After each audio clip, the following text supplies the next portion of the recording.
Pronto.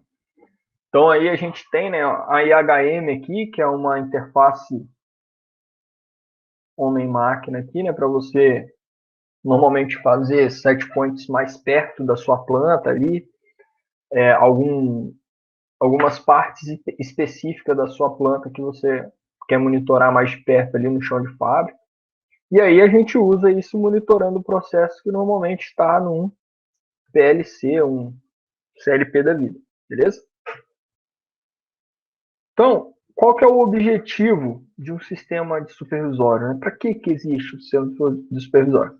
Normalmente é para fazer o quê? Para centralizar as informações de um processo que a gente quer supervisionar ali. E os objetivos específicos, né? O que a gente tem? A gente diminui os painéis. Tá vendo? Isso aqui é um painel de operação analógico de 1900 bolinha, né? 1900 preto e branco, como diz o outro. Então, imagina um operador tomando conta de um processo. Aqui deve ser de uma mineradora, né? Aparecendo aqui uma recuperadora ou algo assim de minério. Não sei se está, sei lá, fotos que a gente obtém por aí, né? Imagina o cara ter que olhar esses vários instrumentos aqui para poder supervisionar um determinado processo industrial, né? Aí aqui, relé e tal. Aqui, ó. Pensa, uma sala deste tamanho para você ficar monitorando esses vários instrumentos aí analógicos ainda, né? Do seu processo industrial. Seria complicado. Aqui tem uma outra imagem. Olha só, o pessoal já meio que migrando, né? Aqui a imagem é da Vale, a foto da Vale, né? Migrando os painéis aqui analógicos e mais antigos para as telas de supervisório aqui, ó. E depois veio a substituir aqueles painéis, né? Então, esse é um dos objetivos. A gente quer. Cadê? A gente quer reduzir a dimensão daqueles painéis ali e melhorar essa interface homem-máquina. Ou seja, melhorar a forma como a gente, né, interage com a máquina, ou seja, enviando informações, set points, comandos, e a forma como a gente recebe esses comandos também. Então, e aí aqui é a facilidade que a gente vai usar o quê? Telas no lugar daqueles montes de painéis lá para de um processo como um todo. Então aqui quando a gente utiliza telas, a gente pode fazer o quê? Quebrar os nossos vários as partes, né, do nosso processo que é grande, da nossa malha que é grande, né, em vários pequenos processos e aí você fazer telas diferentes, facilitando ali a sua supervisão, né? E aí você tem cores e animações que facilitam você a perceber, né, as mudanças nos estados do seu processo.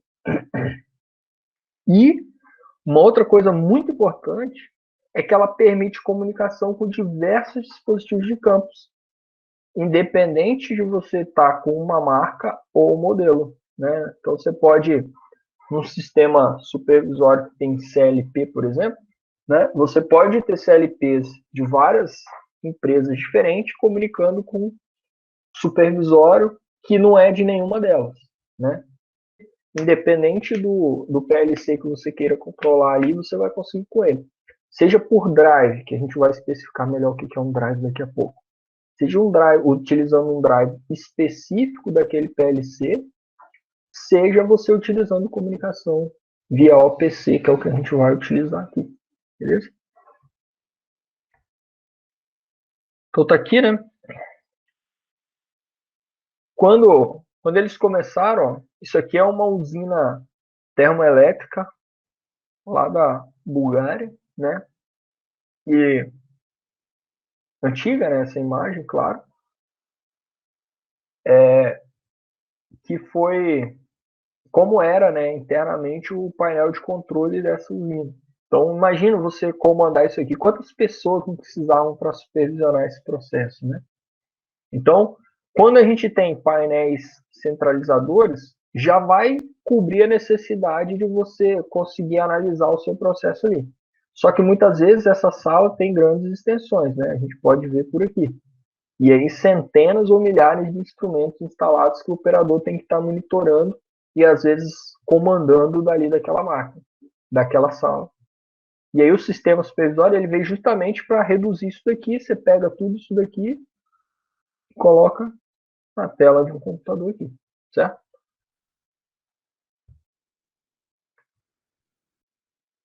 Então aqui tem mais ou menos como que, em que nível, né, da automação tá os sistemas supervisórios.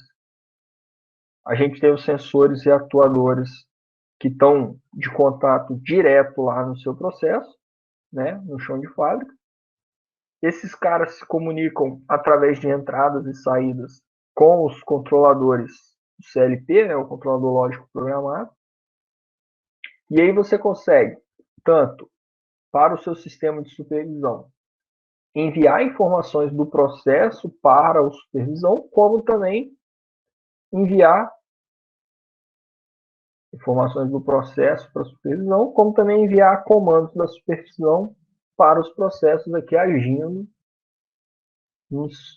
com os atuadores ali, né?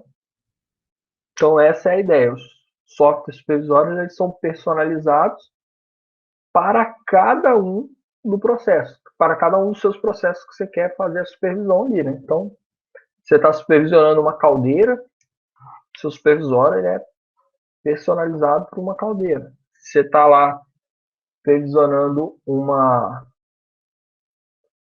usina, você vai ter o supervisório daquela usina ali, personalizado para ela.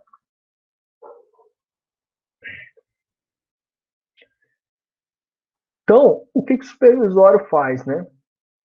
Ele aquisita dados, né? A gente vai ter lá, ele vai retirar as informações do processo através de uma conexão do computador com o PLC.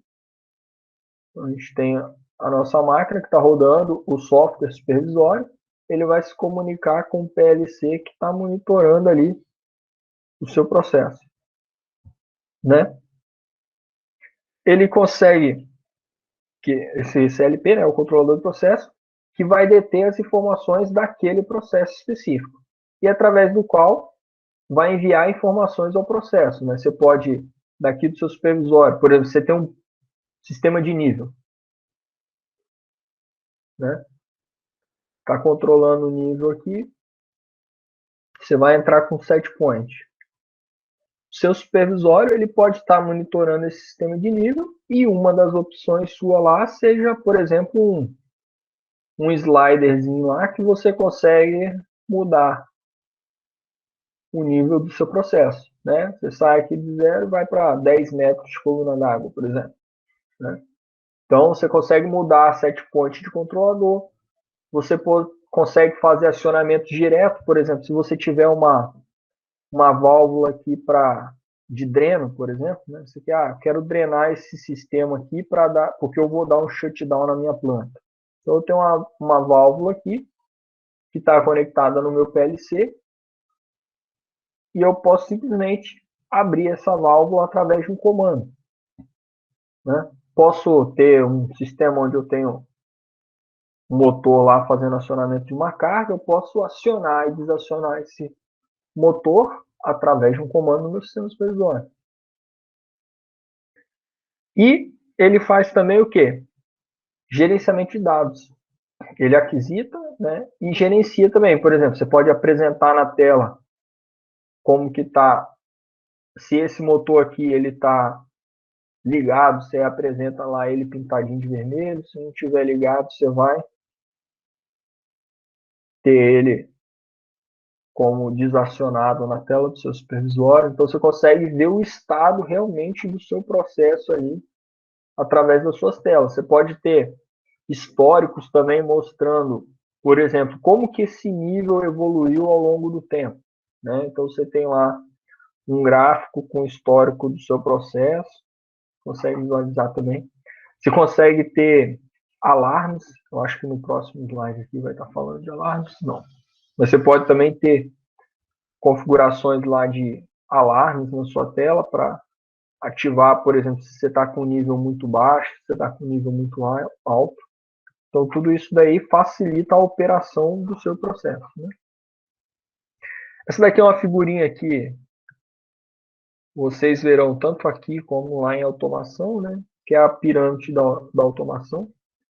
É basicamente um resumo de toda a estrutura de gerenciamento lá do seu processo, né? E onde é que a gente entra com o nosso sistema supervisório ou sistema SCADA, né? Que a gente vai falar também um pouquinho sobre esse termo SCADA aqui. Voltando aqui para a nossa pirâmide, ó, a gente tem o sistema de sensores ligados ao nosso PLC. A gente já consegue ter uma malha fechada, como é o exemplo do controle do nível, por exemplo. Se você quiser fazer um P&D ali também, para manter a sua caixa d'água sempre no mesmo nível, também pode, né?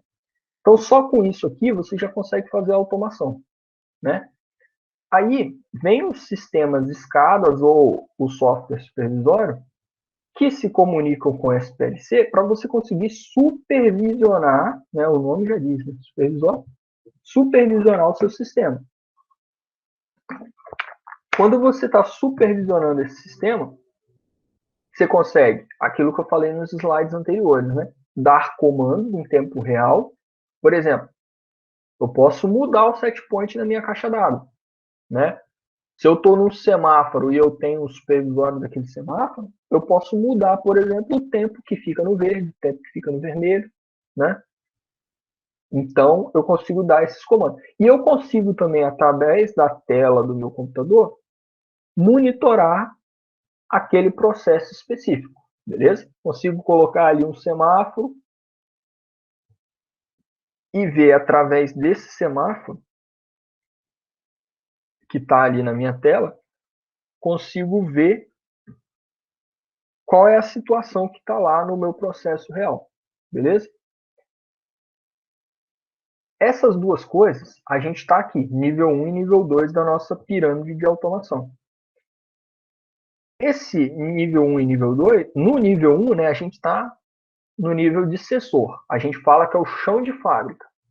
São os sensores conectados em redes até... Na verdade, são os sensores instalados no campo.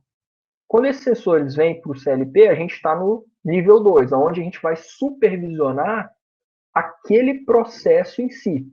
Então, se a gente estiver falando, deixa eu pensar aqui num... Sei lá, vamos pensar numa refinaria de petróleo, por exemplo.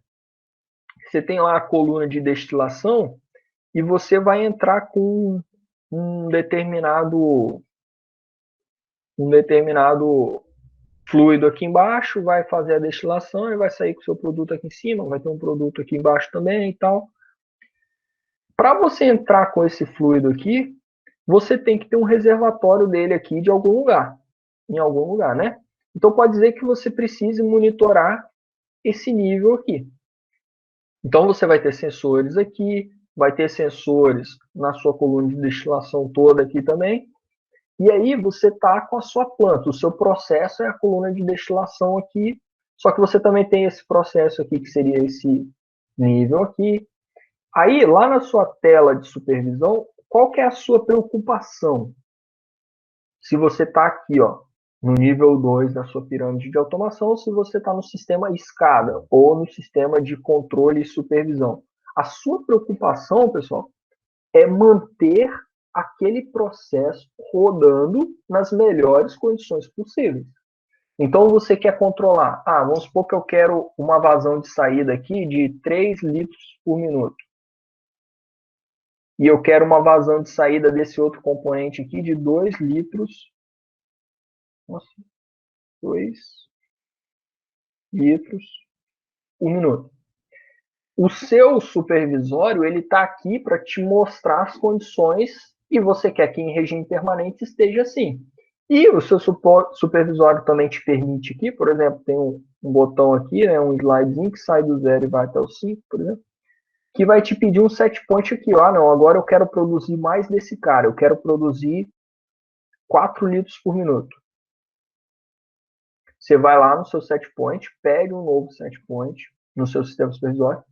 Esse comando vai ser enviado para o CLP, que é o seu sistema que faz realmente o acionamento, né, a interface entre o supervisório e a sua planta.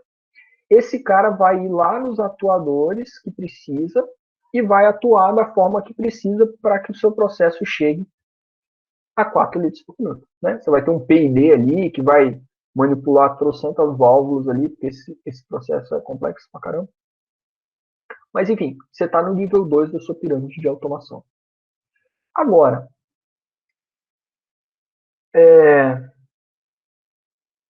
o que vem depois disso, né? No seu terceiro nível da pirâmide de automação, você está com dados de produção. O que esses dados de produção te dizem? Eles dizem o seguinte, olha, dá um jeito de produzir, sei lá, 1 milhão de litros desse produto A aí por mês. Você precisa produzir 1.000 litros, sei lá, 1 milhão de litros desse tal produto aí em 30 dias, né? Esse tipo de decisão, né, ele vem desse cara aqui, do nível 3 da sua pirâmide de automação aqui. Quanto de produção você tem que ter?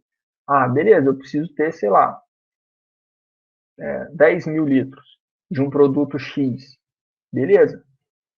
Esse cara vai bolar a forma desse dado chegar aqui para o seu sistema SCADA e o seu sistema SCADA mais o PLC vão controlar aquele processo. Ok? Então, isso aqui, ele trata o sistema ERPs, né? EPS, o ERP é o de cima, né? O sistema EPS, o Enterprise Production System, ele vai cuidar da produção daquela sua planta. Agora, o sistema ERP, que ele já está planejando, já é uma visão mais macro de toda a sua corporação. Se a gente pensar, por exemplo, na ArcelorMittal ali, dentro da Arcelor, a Arcelor faz o quê? A Arcelor ela produz aço, né? Ela produz aço longo. Não sei se é aço longo, na verdade. Sei que ela produz chapas de aço de diversas formas, né? Ela produz aquela, não sei se é tarugo o nome, mas produz aquela chapa mais grossa. E aí ela produz chapa de aço para linha branca, produz chapa de aço para linha automotiva, né? Então, o negócio da Arcelor é isso. É produzir aço. Dentro da Arcelor tem diversas plantas industriais ali, né? Você tem a coqueria, você tem a aciaria, você tem o lingotamento contínuo, você tem essas várias partes ali. Esses caras, cada uma dessa tá aqui, ó, no nível 3, digamos, da pirâmide de automação, se você olhar elas separadamente. Mas o cara aqui do ERP, quem manda na parada, ele não quer saber se precisa produzir 10 toneladas de... Mano, eu não sei como é que é o processo da Arcelor ali, mas sei lá. Ele não quer que a aciaria produza tanto. Ele não quer saber se a coqueria está produzindo tanto. Ele não quer saber se o lingotamento contínuo está fazendo tanto lingotamento por hora lá. Ele quer saber que ele tem que vender, que ele contratou, né? Que foi contratado para a Arcelor X quantidade de material A, Y da quantidade de material B, entendeu? Digamos, set point, ele vem para o outro nível aqui, que aí ele vai falar, você precisa produzir tanto disso, tanto disso, tanto disso. Manda para cá. Então, para produzir tanto disso, eu tenho que ter uma vazão de tanto num determinado processo, entendeu? E aí o meu sistema do PLC aqui vai controlar para garantir aquelas condições de operação. Beleza? Então a gente quer ter ali uma forma de alterar um set point, a gente quer ter uma forma de melhorar os ganhos KP, KI, KD do nosso processo de controle, a gente quer poder dar partida numa planta, a gente quer poder também dar o shutdown na minha planta de forma segura, né? Então, beleza. Aí aqui essa pirâmidezinha 3D aqui, né? Ela é a mesma coisa, mas aí aqui ela já tem o PINS, né? Que é um sistema de gestão. Tem o MES aqui, que é um sistema de gestão, beleza? Então, esse cara manda comando para esse cara aqui. Esse cara também alimenta esse daqui para ele poder também gerar para cá, né? Porque, eu tenho contratado X de A. Beleza, manda para cá. Opa, então se eu preciso dessa quantidade, o que eu tenho que fazer? Bom, nesse dado processo eu preciso fazer tanto, nesse dado processo eu tenho que fazer tanto. Ah, já tenho um estoque, quanto que eu tenho que estoque? Né? E aí esse cara fica planejando a produção. Esse cara cuida de produzir, né? Esse cara cuida de conseguir os contratos para manter o funcionário, digamos assim, né? Esse cara cuida de planejar quem vai produzir mais, quem vai produzir menos. Esse cara cuida de produzir. E esse cara aqui é só para monitorar ali, para saber se está tudo no conforme. Um pouquinho de arquitetura de rede industrial aqui, né, que vocês devem ter já visto até essas mesmas figurinhas aí, por exemplo, provavelmente. Quem já fez redes de computador, teoria de redes. O que é essa rede, né, de comunicação industrial? Vai ser o conjunto de equipamentos e software que vai proporcionar o trânsito das informações de qualquer processo nosso industrial ali dentro daquela hierarquia mais ou menos que eu mostrei para vocês. As informações, né, que são os dados que a gente quer, vão ser transmitidos a partir de frames, né, ou quadros, ou pacotes, que são uma sequência de bytes lá, de acordo com o protocolo de rede. Ou seja, aqui no seu nível de campo, por exemplo, você pode ter um sensor de temperatura que se comunica via sinal de isso aí. Posso ter um sensor de temperatura ali que se comunica via padrão 4 a 20, né? Outro. É isso aí. Pode ter 3 fios, 2 fios, 4 fios, é isso aí. Quem fez instrumentação, né? Você tem lá os sensores, por exemplo, você pode ter um sensor indutivo de 3 a 4, 2, 3 ou 4 fios. Aí é mais para depende um pouco do tipo de alimentação, né? Mas aqui no nível de campo, normalmente a gente tem um 4 a 20, a gente tem é, um 10 volts, né? 0,10 volts ali, que a gente comunica sinais analógicos. Aí a gente pode ter também sinais discretos a 2 fios, a 3 fios, a 4 fios, depende muito aí. E aí, esses sensores, ô Moacir, normalmente o que acontece? Esses caras estão ligados a remotas. Eu acho até que eu tenho algum. Deixa eu ver aqui. Ó. Você tem um sensor de temperatura, por exemplo, padrão 4 a 20. Sei lá, se o seu sensor é de, de 2 a 50 graus, sei lá, estou chutando aqui um range, né? Você sai de 4 miliamperes, quer dizer que você está aqui com 2 graus, né? Vai subindo, quando você chega em 20 miliamperes, você está a 50 graus. Então, qualquer valor aqui, você tem o proporcional, né? Então, esse é o padrão 4 a 20, é 4 a 20 miliamperes. Você vai estar ali naquele range. Aí você tem, por exemplo, válvulas, né? E você comanda com esse sinal também e tal. E aí você pode ter a remota, né? Eita. Você pode ter remotas aqui, ó, onde seu sensor se comunica com essa remota. E aí aqui sim, você tem esse cara trabalhando aqui num Modbus, né, num Field Bus, alguma coisa desse tipo aí.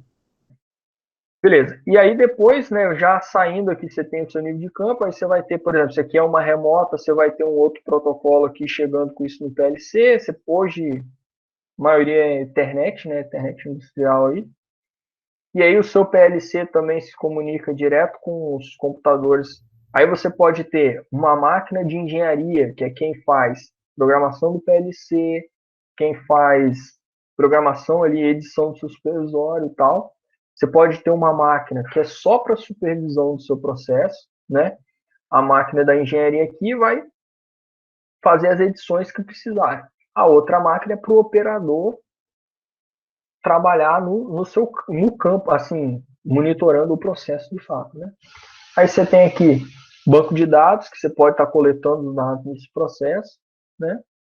E você pode disponibilizar esses dados aqui do seu PLC para diversas outras partes aí da sua planta, beleza? Bom, então, basicamente, saindo aqui do chão de fábrica e vindo para onde a gente quer aqui, que é o supervisório, a gente vai ter normalmente esse PLC aqui no meio do caminho, tá? Que é o controlador lógico programável. E aqui no computador a gente vai estar rodando um software de supervisão, como o InTouch, por exemplo, né, ou o IndoSoft, que é o que a gente vai ver aqui. No final desse slide aqui tem outros exemplos também de software supervisório. Beleza? Aí aqui uma outra, aquela figurinha, né, eu já mostrei para vocês, estação de supervisão, interface de comunicação aqui com as diversas remotas. A interface de comunicação aqui, na verdade, é, por exemplo, uma placa Ethernet. Você pode ter uma conexão RS-232. Na verdade, hoje você não tem isso mais, né? Você tem aí Profibus, Profinet, tudo que roda via Ethernet, né? Depende ali da... porque Ethernet é uma camada, né, do modelo OSI. Aí o Profibus, Profinet é outra camada e tal. Mas normalmente a interface de comunicação hoje em dia é a placa de rede, né? Ethernet. Lá, aquele TP02 no Andão CL, por exemplo, é uma interface. Não lembro. Ah, não. Lá já é serial, já, né? RS-232. Mas tem também aquelas interfaces paralelas, não tem? De impressora. Não sei nem se todo mundo aqui já estava vivo nessa época aí, né? Mas eu cheguei a ter uma impressora com interface paralela também na minha vida já. Depois tem o PLC, as I/Os, né, os cartões de I/O aqui e o seu instrumento de campo, beleza? Aqui você pode ter os seus diversos PLCs conectados em rede, né, e conectados a uma estação de supervisão a partir de uma interface. Por exemplo, se aqui está Ethernet, se os seus caras aqui são RS-232, entendeu? Então você tem aqui meio que uma conversão de um padrão para outro aqui. Como que eu pego o meu software supervisório e faço esse cara comunicar com o meu CLP? Eu tenho aqui o PC, aqui eu tenho o CLP. Como que a comunicação entre esses dois caras acontece? Primeiro, eu preciso de um hardware. Esse hardware é qual é a interface aqui que eu vou usar e qual é a interface que eu vou usar aqui. Qual é o hardware? Eu posso usar aqui um Ethernet e aqui um Ethernet? Posso. Eu posso usar um 232 aqui e um 232 aqui? Posso. Agora, eu posso ter Ethernet com RS-232? Não posso, não tem como. O seu hardware tem que casar. Então, eu vou utilizar, por exemplo, uma placa USB, uma conexão USB, né? Porque hoje não tem mais conexão serial no seu USB no computador. Eu não vou utilizar, não posso utilizar um USB para comunicar num PLC que só comunica via Ethernet, entendeu? Eu vou ter que ter uma conversão ali no meio. Então eu preciso de um hardware que seja adequado. Então se eu vou comunicar Ethernet com Ethernet, show de bola, o hardware já está pronto. Só que eu preciso de uma outra coisa também, que é a parte de software, que a gente chama de drive. Ou seja, é um drive do meu PLC que vai estar executando tanto no PC quanto no PLC ao mesmo tempo, para garantir que o meu PC entenda aqueles bits que estão vindo pela minha comunicação e saiba o que aquela informação significa. Isso a gente chama de drive. Então, se eu estou comunicando um PLC da Siemens com o meu software supervisório, um pacote de dados que sai do meu PLC da Siemens tem que ser entendido pelo meu software supervisório. Então, eu preciso de um drive que comunique o Windows Soft, que é o nosso software supervisório, com o meu PLC da Siemens. Eu preciso de um drive que, por exemplo, a Siemens desenvolveu especificamente para o Windows Soft ou que a Windows Soft desenvolveu especificamente para a Siemens. Hoje, se eu não me engano, é o seguinte: a empresa lá do PLC fala para a empresa do supervisório: olha só, o meu padrão é assim, tá vendo? Se eu te mandar, por exemplo, quem fez aí programação aplicada, a gente criou o quê? Um protocolo de programação, de comunicação. É mais ou menos isso. O drive ele tem que entender aquele protocolo de comunicação. Antigamente era muito complexo isso, porque cada empresa fazia o seu PLC e nem sempre, nem todos os PLCs tinham drivers em todos os sistemas supervisórios. Então, por exemplo, uma empresa, se eu não me engano, eu não lembro, não sei se é a Novos. A Novos é uma empresa brasileira de sistemas de automação e ela tem um software supervisório dela também. Ela tinha o próprio PLC, então o supervisório dela só comunicava com o PLC dela. Isso não é legal no ambiente industrial. Então, de uns tempos para cá, isso mudou. Então, tem muita. Tipo assim, lançou um PLC novo da Siemens, o Windows Soft já vai lá e faz o drive para aquele cara, né? Ou a própria Siemens, já sabendo como que o Windows Soft trabalha, já disponibiliza esse software, esse drive, entendeu?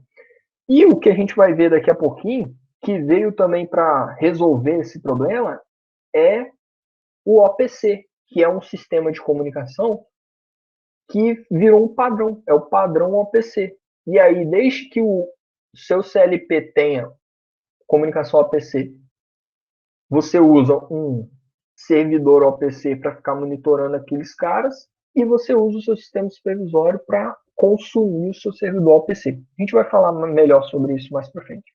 Mas basicamente um driver é isso. Antigamente, quando você tinha lá o Windows XP, você comprava, sei lá, uma plaquinha de rede ou uma plaquinha de modem, né, para conexão com a internet. Vinha um CDzinho lá para você instalar o drive de comunicação. Por quê? Porque a sua placa de rede, seu modem ali, ele ia receber os dados da internet, mas como que o seu sistema operacional ia reconhecer aqueles dados? Você precisa instalar um drive.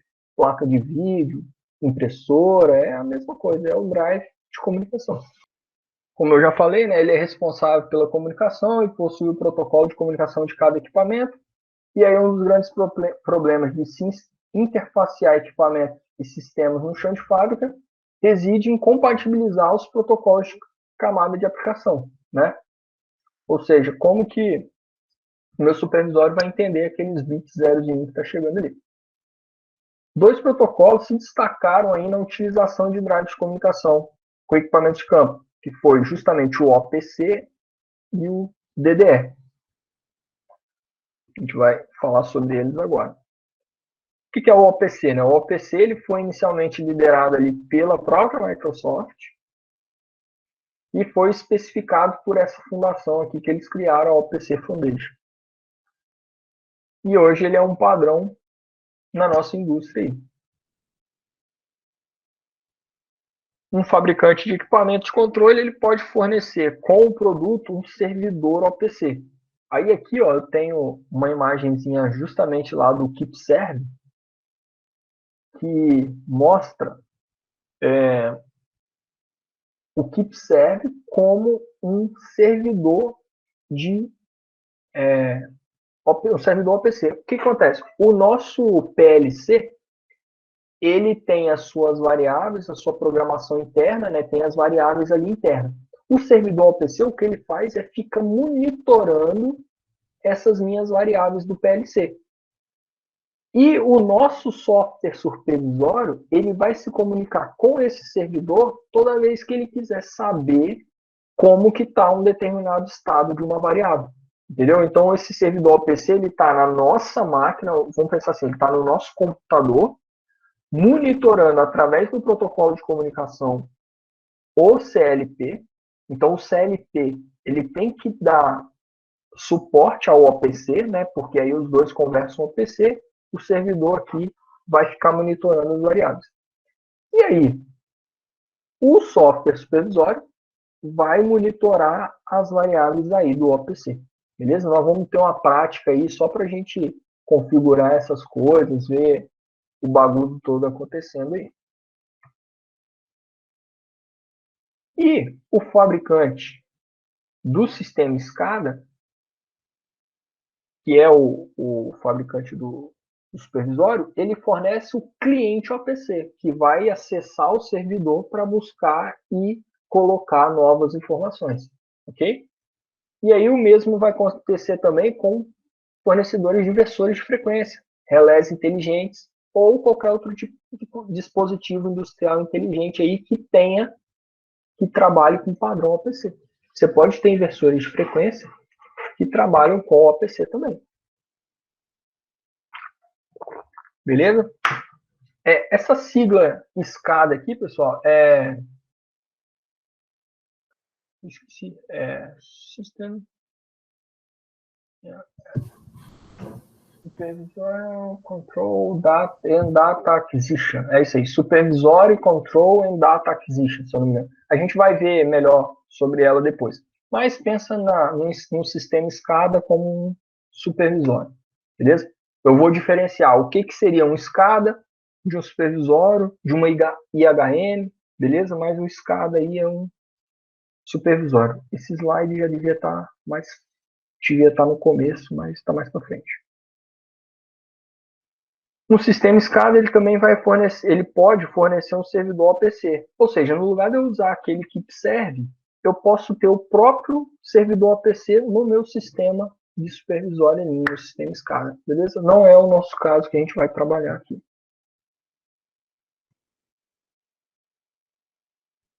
Bom, esse protocolo OPC ele é baseado no modelo de componentização criado pela Microsoft e determinado como COM, né? Componente Object Model, e é uma maneira eficiente de estabelecer interfaces para aplicações que substituem as chamadas procedimentos e as DLL lá utilizadas inicialmente para encapsular uma aplicação.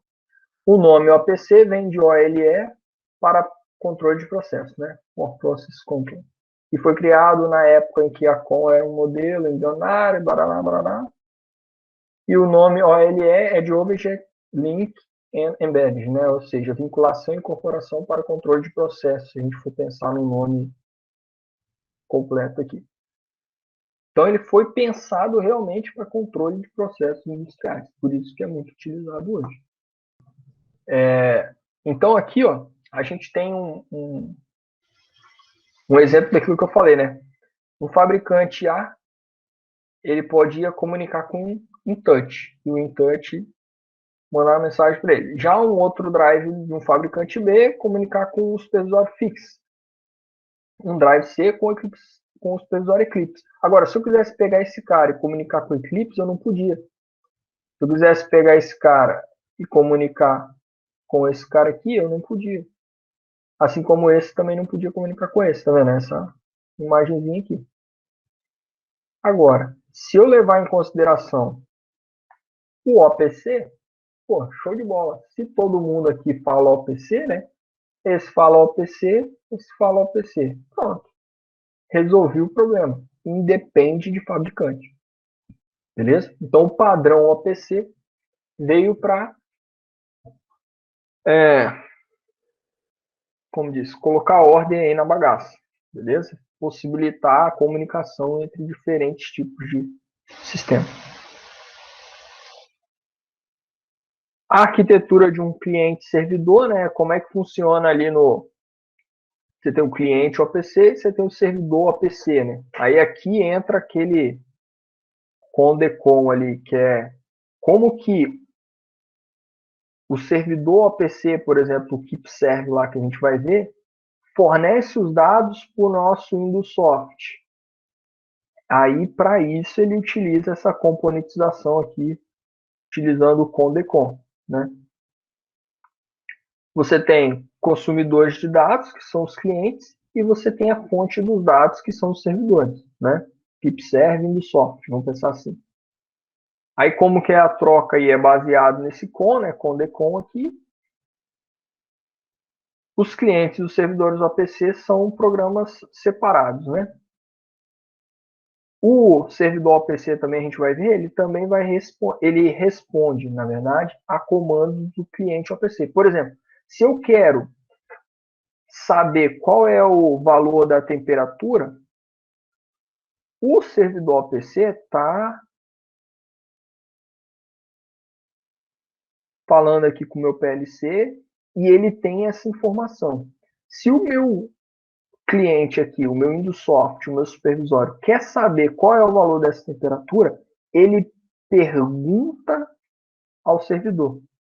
E aí o servidor responde a ele com esse valor. Entendeu? É claro que isso é automático, né? Ele faz para a gente. Quando a gente faz a configuração do OPC no Windows Soft, por exemplo, a gente fala lá qual é o tempo que eu quero ficar escaneando as minhas variáveis. Então você coloca lá, por exemplo, 100 milissegundos. A cada 100 milissegundos ele vai verificar todas as tags aqui do meu OPC que o meu servidor tem configurado. Beleza? Então ele faz isso para a gente. E se essa temperatura tiver, por exemplo, no objeto de texto lá, ele vai colocar para a gente 23 graus, né? Porque ele está monitorando e a gente linkou esse texto aqui numa determinada variável daqui que corresponde a essa temperatura. Beleza? Já o protocolo DDE, que também é utilizado aí, ele é nativo do Windows e ele permite, eu não sei se vocês já ouviram falar nesse cara, ele permite intercâmbio dinâmico de dados a partir de configuração de 3 parâmetros. A aplicação, o tópico e o item, né? O que ele faz? Ele compartilha realmente a memória do seu computador. Por exemplo, se você tem uma dada variável que está nessa posição de memória, que o Excel, por exemplo, o Excel, tem uma célula lá do Excel que tem um valor, por exemplo, 121. Esse 121 está guardado nessa posição do seu Windows lá, do sistema operacional. Na memória RAM lá do seu computador, né? Seu Excel está aberto e tal.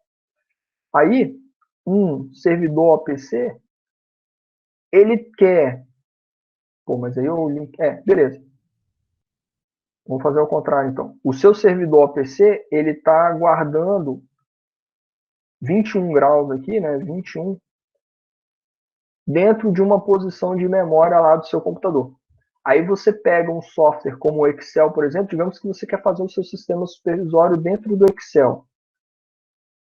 Aí você tem lá uma telinha e tem uma célula lá que é onde você vai mostrar esse valor aqui.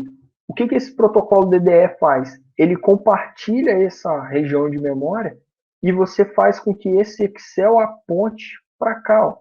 E aí essa célula aqui corresponde a essa posição de memória. E aí você faz esse acesso utilizando esses 3 carinhas aqui. Entendeu? Então, é justamente o protocolo que faz esse intercâmbio aqui de memória, né? Isso aqui é Dynamic, não sei o que lá, Exchange, eu acho que significa. Deixa eu ver se tem aqui. Não tem. Deixa eu dar uma bugada aqui rapidinho, só para... Então, pessoal, o que é uma IHM, né? É uma interface homem-máquina, ou HMI também no inglês, né? Human Machine Interface. São sistemas que são normalmente utilizados lá no chão de fábrica.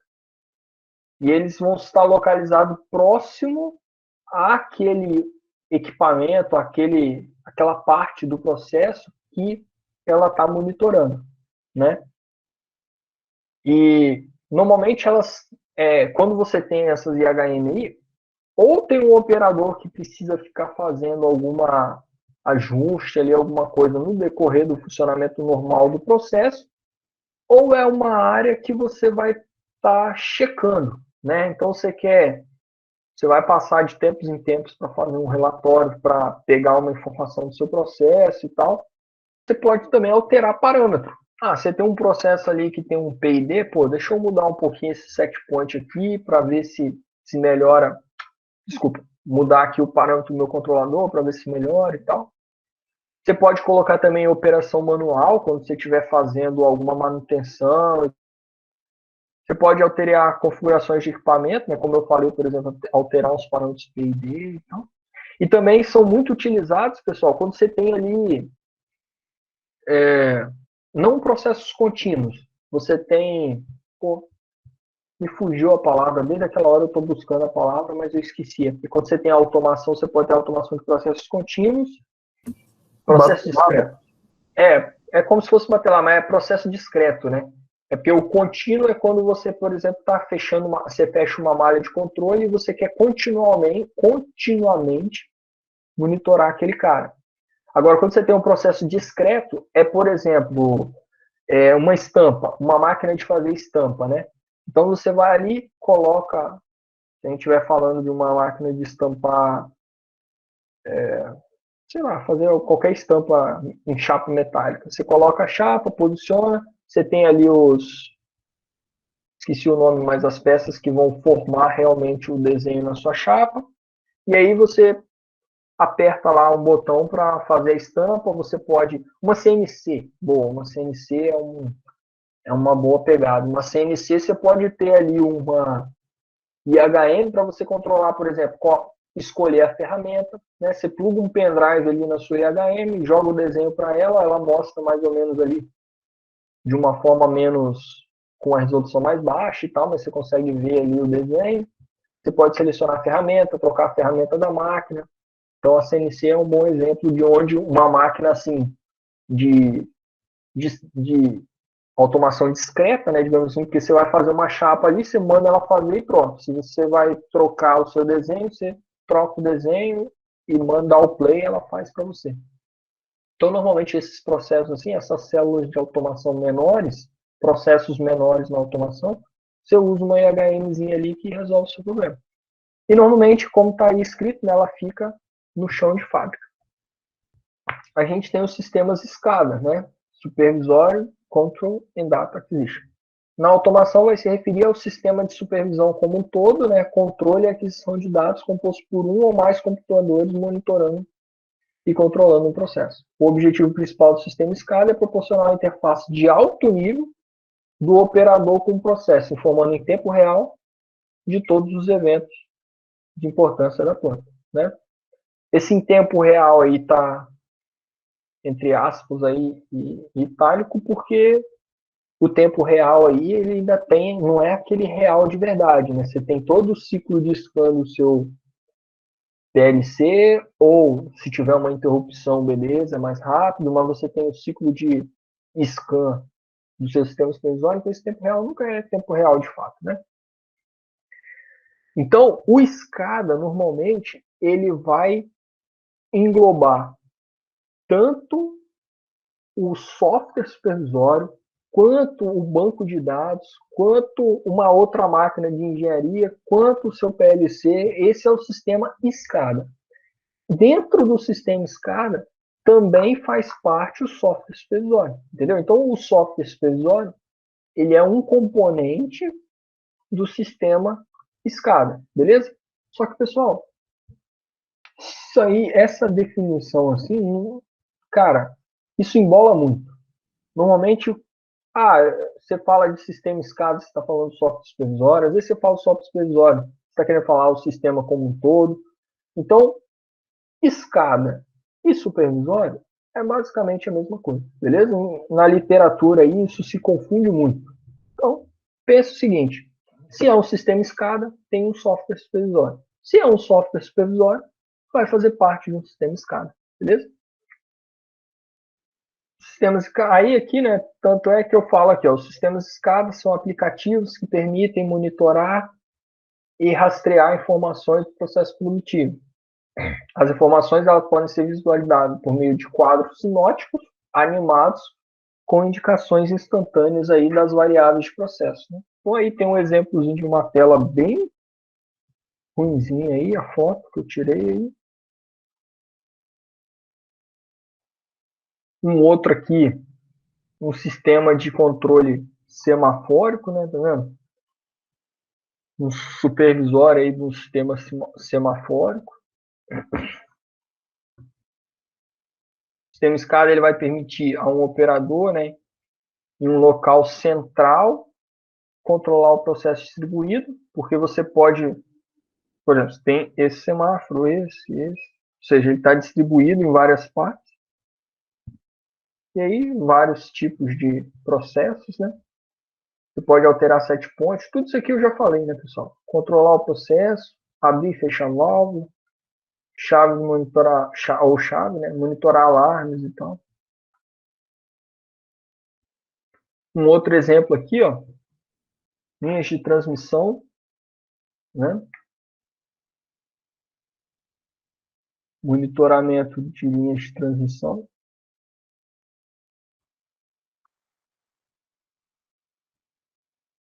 Sistema supervisório ou escada, né? Vai ser o conjunto de software e tal, como eu já falei.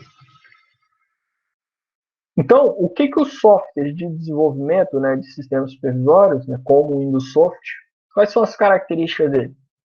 Ele tem uma linguagem orientada a objeto. Para quem já conhece o conceito de linguagem orientada a objeto, vai ver lá na hora que a gente estiver fazendo configurações no software supervisório, cara, que é mais ou menos isso daí.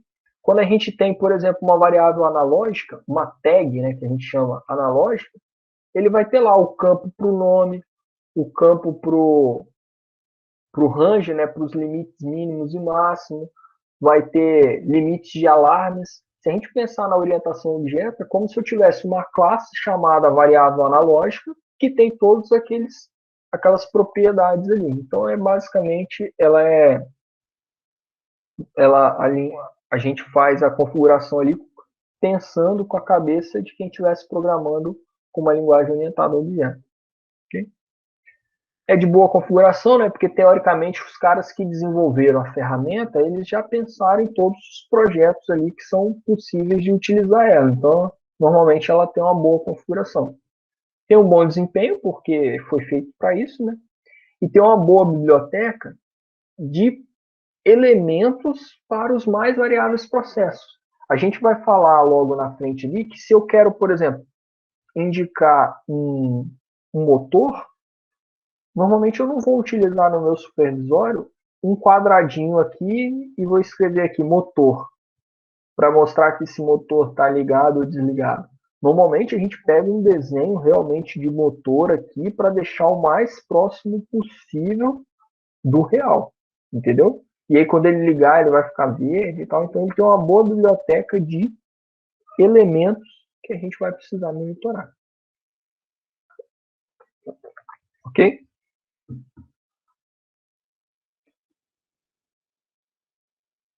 Ele é um software de um PC convencional. Boa colocação, né? Mas a ideia que eu estava querendo mostrar aqui é o seguinte, é que a biblioteca que ele tem é uma biblioteca de elementos, né? Parecido com o motor, parecido com uma... sei lá o quê. Vocês vão ver ali nas imagens que tem para frente ali, você vai desenhar um tanque para controlar o nível ali, você coloca o desenhozinho realmente de um tanque, né? Essa é a ideia de biblioteca. Porque realmente o motor a gente não tem simplesmente ligado e desligado, né? Você pode ter ele operando em manual, operando em automático, pode estar em condição de falha, pode não ter dado partida ali, né? Então faz isso aí que ele falou mesmo, que o nome técnico eu confesso que não conhecia, faceplate, né? Mas é uma telinha que aparece quando você quer comandar de fato aquele motor ou saber o estado daquele motor ali. Bom, isso aqui eu já falei, né? Aplicações para monitoração, supervisão, visualização de telas animadas, representação do processo ser controlado, indicação instantânea das variáveis, facilita a movimentação da informação para o gerenciamento.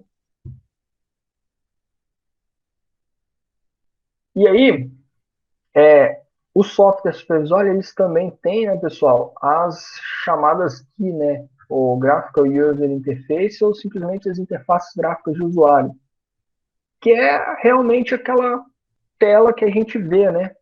É aquela tela que a gente monitora, que o operador está monitorando e tal. Um software supervisório que produz, né, sistemas supervisórios, você faz toda a configuração e tal, mas depois o que vai chegar para o cara são as interfaces de usuário, que é aquela tela que ele vai poder comandar ali no seu o processo, né, e visualizar as informações do processo.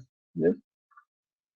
É outro termo. Então a gente tem, ó, IHM, SCADA, software supervisório, sistema supervisório, interface gráfica de usuário, né, o GUI, tem tudo isso daí que tá, cada um tem ali a sua nuancezinha, mas a gente não se preocupa muito com isso daí não. Bom, normalmente, né, atualmente o que se predomina para trabalhar com sistema supervisório é o ambiente Windows. Sorry aí para quem é amante do Linux, né? Baseado no padrão Microsoft Interface Homem-Máquina, né, que é aqueles botõezinhos parecidos com as coisas do Windows aí, porque vai possibilitar uma familiaridade melhor aí do operador, já que largamente utilizado é o Windows, né? Então, quando o cara vê lá um íconezinho que ele já conhece de um outro programa da própria Microsoft, fica mais fácil para ele entender o significado daquilo dali. É basicamente o que está escrito nesse outro parágrafo aqui.